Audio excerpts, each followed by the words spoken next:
Assalamualaikum warahmatullahi wabarakatuh. Kembali lagi dalam statistik ekonomi bisnis lanjutan di channel Faiza Shihab untuk bab 8 part 2. Kali ini kita akan membahas interval estimate of a population mean saat TO tidak diketahui atau standar deviasi populasi tidak diketahui. Ini adalah sedikit teori dari topik ini. If an estimate of the population standard deviation atau dilambangkan dengan TO cannot be developed priorly to sampling, we use the sample standard deviation atau S to estimate TO. Jadi saat kita tidak mengetahui standar deviasi populasi untuk saat kita menentukan suatu sampling karena jumlahnya mungkin terlalu besar, kita dapat menggunakan S atau standar deviasi dari sampel untuk mengetahui nilai dari standar deviasi populasi. Jadi ini adalah case di mana TO tidak diketahui.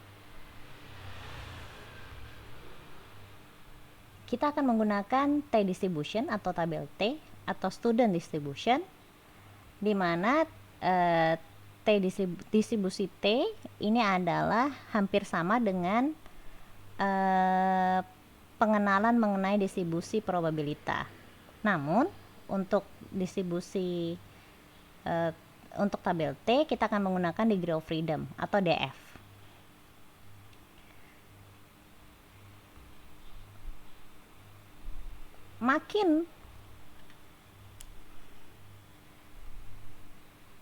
Kalau kamu lihat di sini, makin tinggi degree of freedom-nya,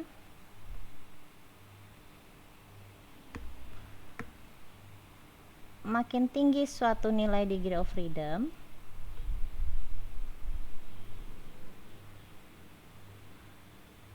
maka dia akan semakin cekung ke atas. Jadi kalau kamu lihat, dia akan makin memberikan jarak dari titik atas ke minnya ya. Makin kecil distribution degree of freedom-nya, contohnya yang ini, maka kamu lihat makin dia mendekati min. Ini masalah kecondongannya. Untuk tabel T disediakan lebih dari 100 degree of freedom. Saya akan memberikan ke kalian tabel T yang mana di situ ada sekitar 4 atau 5 halaman. Oke.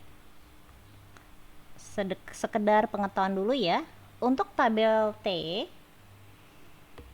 di paling kiri ini adalah yang kita sebut dengan degree of freedom. Degree of freedom rumusnya adalah N-1. Jadi kamu harus cari angkanya yang N-1 yang mana, sesuai dengan sampel pada saat di soal tersebut. Lalu di sini ada area untuk upper tail atau di sini alfanya. Alfa ada 0,02, 0,1, 0,05, 0,025, 0,01, 0,005. Jadi kalau kamu lihat, dia makin ke kanan makin dibagi dua. Dibagi dua lagi, dan seterusnya. Jadi, T alfa per 2 itu yang mana? Pertemuan antara degree of freedom dengan alfamu. Nanti kita akan lebih jelas kalau kita melihat dari contoh soalnya ya. Rumusnya seperti apa? Rumus interval estimation untuk TO tidak diketahui ini adalah X bar plus minus T alfa per 2 dikali S dibagi akar N, dimana X bar ini adalah rata-rata dari sampel, T alfa per 2 di sini adalah pertemuan antara degree of freedom dengan alfa dengan menggunakan tabel T. Di sini S dibagi akar N, S adalah standar deviasi dari sampel dibagi akar N, di mana N itu adalah jumlah dari sampel. Ini adalah contoh soal yang kedua. Kita baca sama-sama ya. Rata-rata gaji pertama lulusan sarjana S1 diketahui berdistribusi normal. Kalau berdistribusi normal ada dua kemungkinan. Kalau nggak tabel Z, tabel T. Oke. Dari sampel 80 orang lulusan sarjana S1 diketahui rata-rata gaji yang diterima saat pertama kali bekerja adalah 5 juta per bulan. dengan standar deviasi sampel 1.500.000. Nah, sekarang kita lihat dulu. Sampel 80 orang. Sampel ya. Sampel berarti ada N kecil, ada S, ada S kuadrat, ada X bar. Menurut kamu 80 orang ini yang mana dia? Ya, 80 orang ini adalah N kecil. Dari 80 sampel diketahui rata-rata gaji yang diterima saat pertama kali bekerja adalah 5 juta. Berarti dia masih dalam kategori sampel ya, tapi rata-rata. Maka lambangnya adalah ya X bar. Dengan standar deviasi sampel adalah 1.500.000. Standar deviasi sampel. Nah, masih di sampel. Jadi standar deviasi yang mana lambangnya? 1.500.000 ini adalah S kecil. Pertanyaannya, dengan tingkat kepercayaan 95%, tentukan margin of error-nya. Ini adalah 95 ya. Margin error-errornya berapa? Oke, sebentar.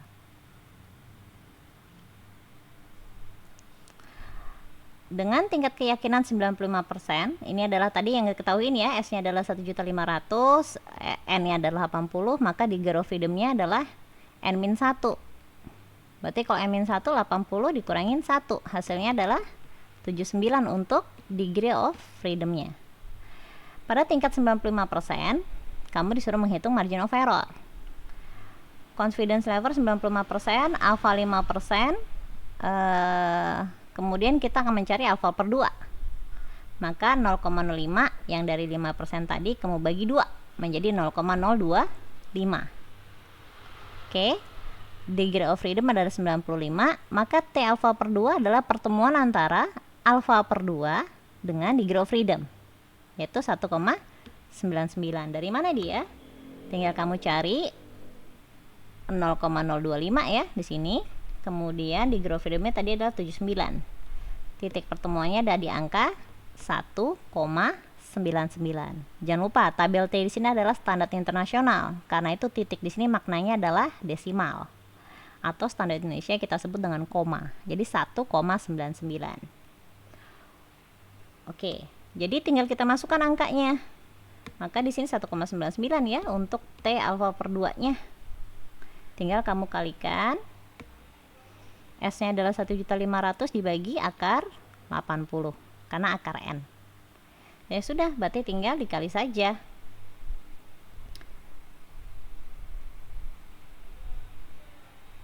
Kurung buka 1,99 dikali 1.500 kurung tutup dibagi kurung buka akar dari 80 kurung tutup sama dengan, maka hasilnya adalah 333.733,1456. Oke, maka di sini akan menjadi seperti ini. Kita pakai 4 angka belakang koma ya. Jadi kesimpulannya apa? Dengan tingkat kepercayaan 95%, margin of error-nya adalah ada rupiahnya di sini ya. 333.733,1456 rupiah. Bagaimana dengan soal B? Soal B di sini adalah agak unik. Tingkat kepercayaannya dibedakan menjadi 95%. Jadi kamu harus menghitung ulang T alfa per 2-nya. Tapi yang ditanyakan bukan margin of error, tapi yang tanyaan adalah pendugaan interval. Pendugaan interval itu apa bahasa Inggrisnya? Interval estimation. Maka kita akan lihat di sini.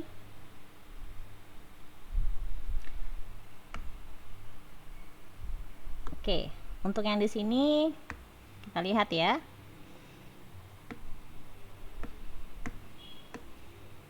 Yang diketahui ini sama, tapi tingkat kepercayaan berbeda 99%. Maka karena confidence interval 99%, alfa menjadi 1%. Karena 100% kurang 99% menjadi 1%. 1% adalah 0,01. Tapi yang kita cari adalah alfa per 2. Maka 0,01 dibagi 2. Hasilnya adalah 0,05. pertemuan antara 0,05 dengan degree of freedom 79 sama ya, N-nya ya 80 ya, tapi dikurangin 1 jadi 79. Oke, maka titik pertemuannya adalah 0,05 dengan 79. Hasil dari T alfa per 2, ingat ya, kamu menggunakan tabel T ya, bukan tabel Z ya. Di sini adalah 2,639. Jadi perhitungannya adalah T alfa per 2-nya dia akan berubah menjadi 2,639. Namun karena kita ditanyakan adalah interval estimation, maka ada penambahan batas atas dan batas bawah pertemuan antara X bar. Jadi 5 juta plus minus 2,639 dikali 1.500.000 dibagi akar 80. Ingat ya, harus dikali dulu nih yang bagian dalam ini yang saya warnakan ungu. Oke. Baru dijadikan plus minus. Oke. Yang ungu ini dulu harus dihitung, baru nanti plus minusnya. Jadi 2,639 dikalikan 1.500.000 dibagi akar 80 hasilnya adalah 442.573,7544. Sehingga kita akan hitung batas atas dengan batas bawahnya. Batas bawahnya adalah 5 juta dikurangin 442.573,7544. Batas atasnya adalah 5 juta ditambah 442.573,7544. Maka hasilnya adalah untuk batas bawah ini adalah hasilnya 4.577.476,2456 sampai dengan batas atasnya adalah 5.442.573,7544.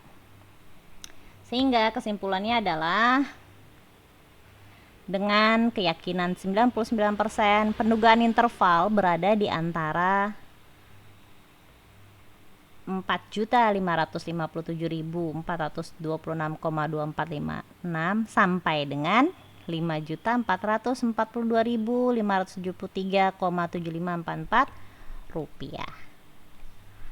Oke, semoga kalian clear.